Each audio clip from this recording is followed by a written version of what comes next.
kazi yangu ya Liverpool kumhakikishia that he never walk alone, neither will he ever stand alone on this matter.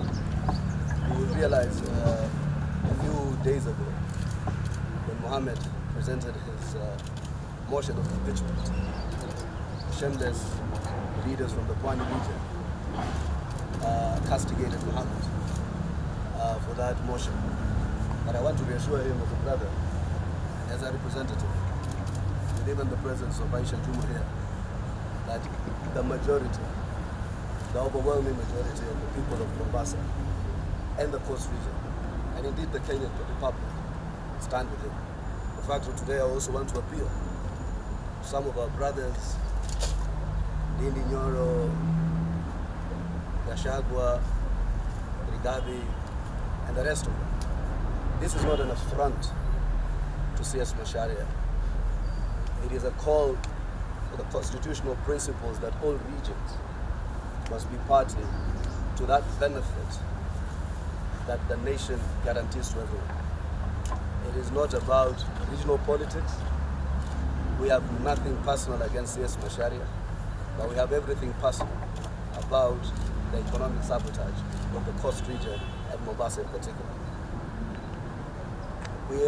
We have discussed with Mohamed and Aisha that this sabotage is tantamount to genocide because you are costing lives and livelihoods.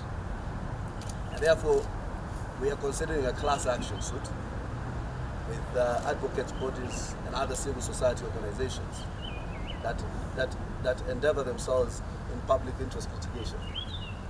We are going to collaborate with all the business parties, including the Fast Action Movement, to quantify the amount of loss that was incurred as a result of this negligent enforcement of orders that intend to transfer economic benefit from one part of the country to another. We are also quite conscious that these actions are moved by personal greed of some leaders of this country who own swaths of land in this country as a result of a looting class of people from the beginning of this country, of this nation in 1963. And therefore, that class action suit will seek not only to restitute the people of Mombasa and the economy of Mombasa. We intend it not to be a loss on the people of Kenya.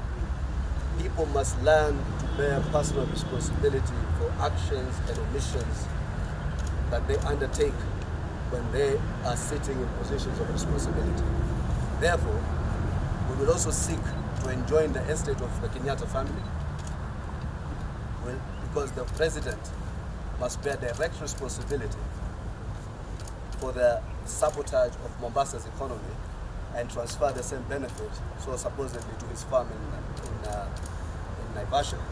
Secondly, Macharia will incur all liabilities as a result of the economic loss that we saw on in Mombasa County and the coast region.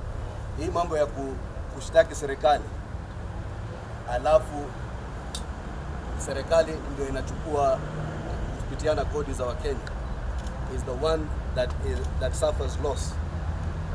We must now bear personal responsibilities of individuals and leaderships that take decisions that adversely affect this country.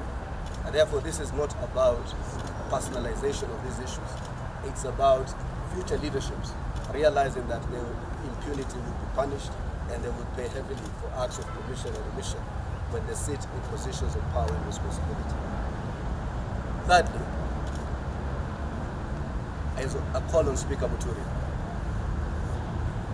I have nothing but respect for Speaker Muturi. It pains me to inform him that the Senate that we once defended so vehemently is today a dead institution with a leadership that is irreparably compromised on both sides of the divide, and as a speaker who is carcinogenically irreparable. So when you have that type of a situation, there are only two institutions today in Kenya where we can turn to. The National Assembly, which is our institution of popular representation, and the judiciary. So I'm asking Speaker Muturi to allow this matter to be discussed in the floor of Parliament, of National Assembly, and let the members make a decision on account of the evidence that Mohamed Ali will present to that floor. And I can appeal to him. If, and Ditmas, you're here, Mohamed, you're here, and Aisha, if the National Assembly collapses, the Senate is collapsed totally. Mlikuwa mnaita nyumba ya retirees, now it's a nyumba ya retirees. All those people will expire. So I'm asking that if you do not defend the mandate of the National Assembly, Kenyans will have nowhere to run, nowhere to hide. Therefore, I'm asking the judiciary to play its role in the National Assembly.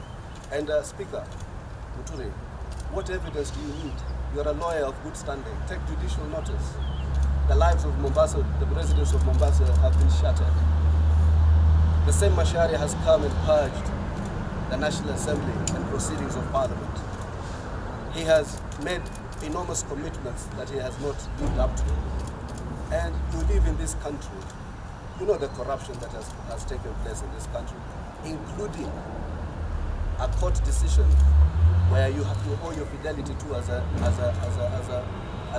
advocate, that have said that the SGR contract was illegal. So therefore, we are here to express solidarity. We are here to tell Mohamed Ali and Aisha Jumwa and Lidmas and the team in Parliament they're not on their own. But we're also here to say that we are not helpless. You can stop Parliament, you can stop the judiciary, but ultimately you will not stop the people of Mombasa, the people of the Coast Region, and the people of this country. God bless you.